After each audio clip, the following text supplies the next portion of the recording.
I am continuing in my reading. What I'm doing in this series is to read through the entire standard works of the Church of Jesus Christ of Latter-day Saints. This consists of the Bible, the Book of Mormon, the Doctrine and Covenants, and the Pearl of Great Price. I am continuing reading in a chronological order, according to event, not according to publication or volume.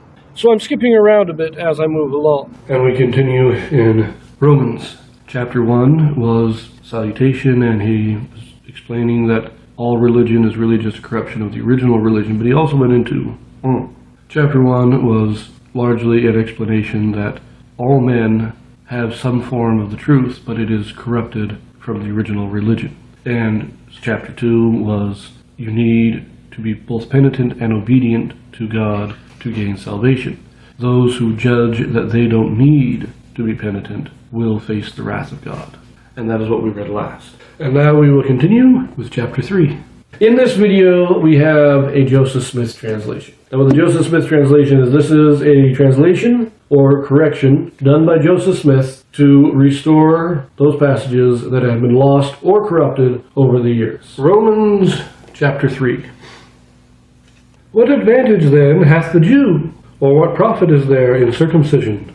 Much every way, chiefly because that unto them were committed the oracles of God.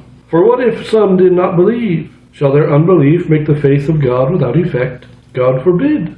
Yea, let God be true, but every man a liar, as it is written, that thou mightest be justified in thy sayings, and mightest overcome when thou art judged.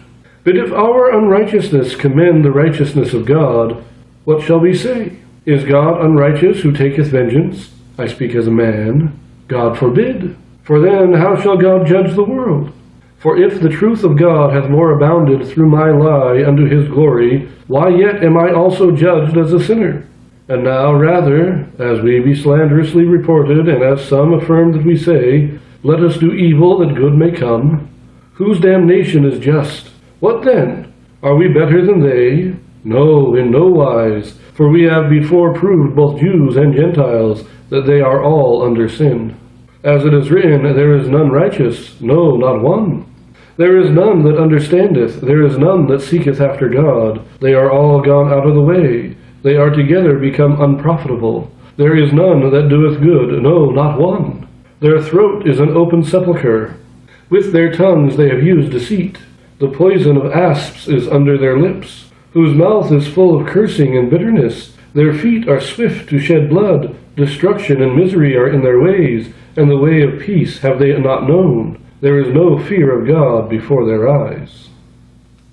This last portion that I just read there seems to be quoting a number of places in the Old Testament, Isaiah, Psalms. It's all part of it.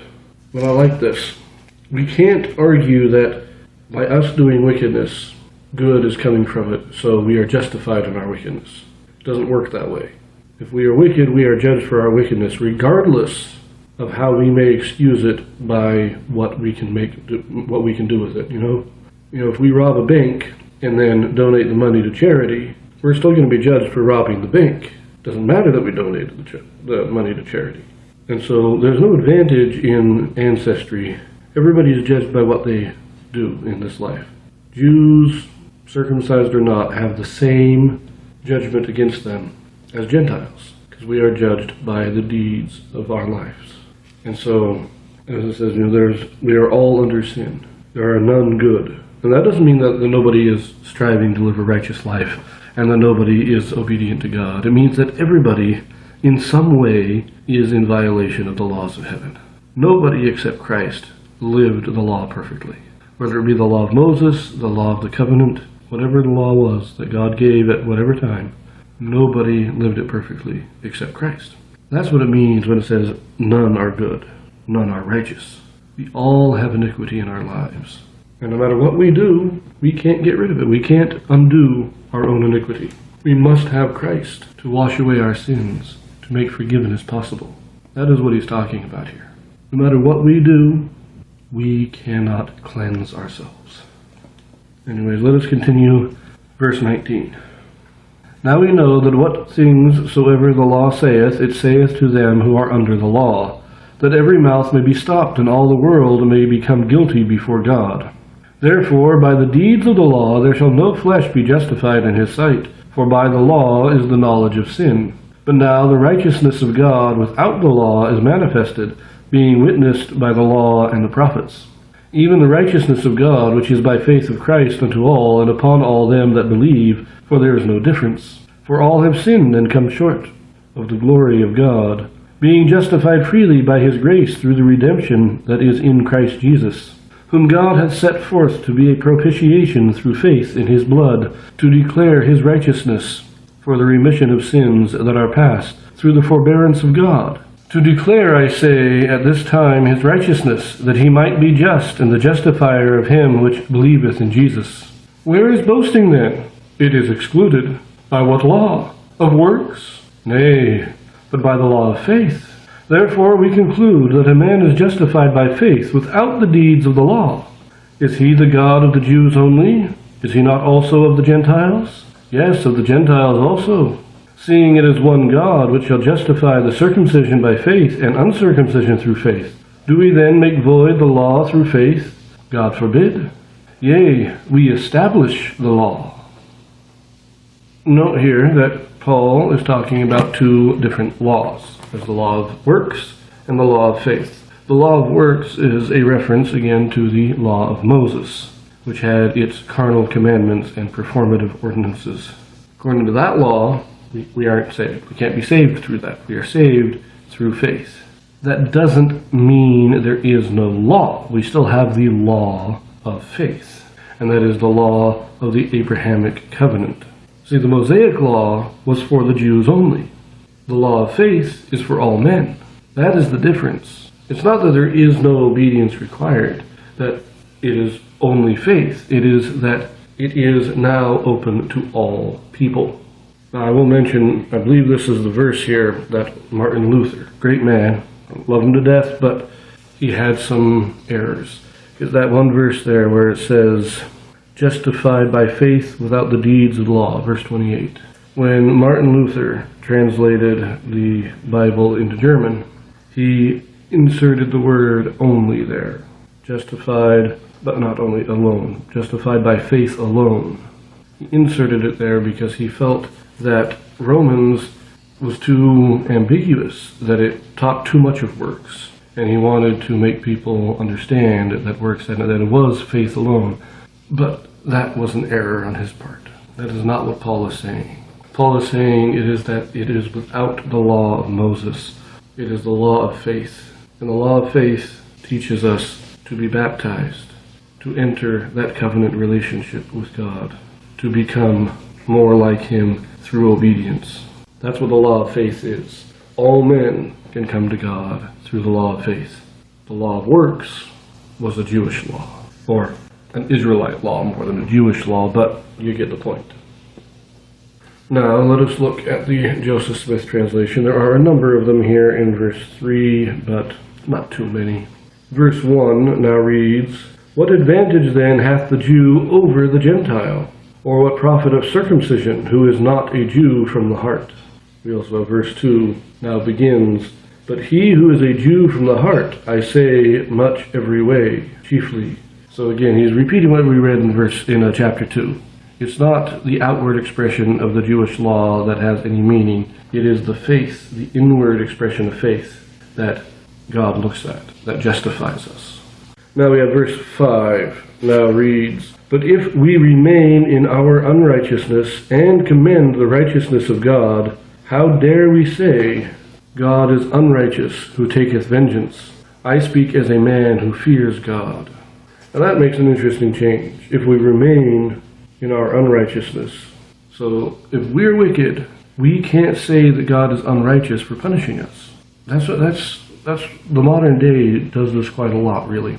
Where they say, oh, I can't believe that God would punish me for such and such. This is a big point for the homosexual movement. God won't punish me. I don't believe that God will punish me. But if we remain in the unrighteousness, you can't say that God is not going to punish. That is what God is going to do. Anyways, we go now, let's just read 7, 8, and 9 in the Joseph Smith translation. For if the truth of God hath more abounded through my lie, as it is called of the Jews, unto his glory, why yet am I also judged as a sinner, and not received because we are slanderously reported? And some affirm that we say, whose damnation is just, let us do evil that good may come. But this is false. If not so, what then, are we better than they? No, in no wise, for we have proved before that Jew and Gentile are all under sin. I like that change in verse 7. It is not, people justifying their lie by saying something good comes out of it, but it's Paul is being accused of lying by the Jews. And yet, his argument here is, if God is glorified in it, then how is it a sin? If we bring people to God, then how are we lying? Where's the lie? Because a lie won't bring people to God. Now this is what modern Christians accuse the Latter-day Saints of telling lies. But we could ask the same question. If we are telling lies, why are people coming to God through that? Let us read verse 20 in the Joseph Smith translation. Now reads, for by the law is the knowledge of sin. Therefore, by the deeds of the law shall no flesh be justified in his sight. That just kind of reorders the verse, doesn't really change anything. But it does make the argument much more clear that the law tells us what we're doing wrong. It can't justify us. All it can do is identify our sin. Then we have verse 24. Therefore, being justified only by his grace. So we're not justified by faith, we're not justified by works, we are justified by the grace of God. We've got to remember that. It doesn't matter how much we believe, our faith is meaningless without the grace of God. In verse 28, a very minor change, it now reads, therefore we conclude that a man is justified alone by faith without the deeds of the law. I guess old Martin Luther was right. Maybe I was wrong about Martin Luther. He may have been more intelligent than we thought, or at least than I thought. I know he was a great man, don't get me wrong. I always liked Martin Luther. But this tells us that Martin Luther, he got the word alone in the wrong place. That might just be the grammar of the day, though. That's interesting. But it is true, again, but he is talking, the law in this context is the law of Moses. And so we are justified alone by faith, which would refer to the law of faith. I don't know. Finally, in verse 30, it now reads, seeing that God will justify the circumcision of faith and uncircumcision through faith. So that's a minor clarification there, minor correction. But that is interesting, that Joseph Smith put in the same correction that Martin Luther did. And I have to say, it actually is, I will correct what I said a little bit ago, is that no matter what we do, if we don't have faith, it is meaningless. But even if we have faith, if we don't do what we are required to do, that faith is also meaningless. It requires both.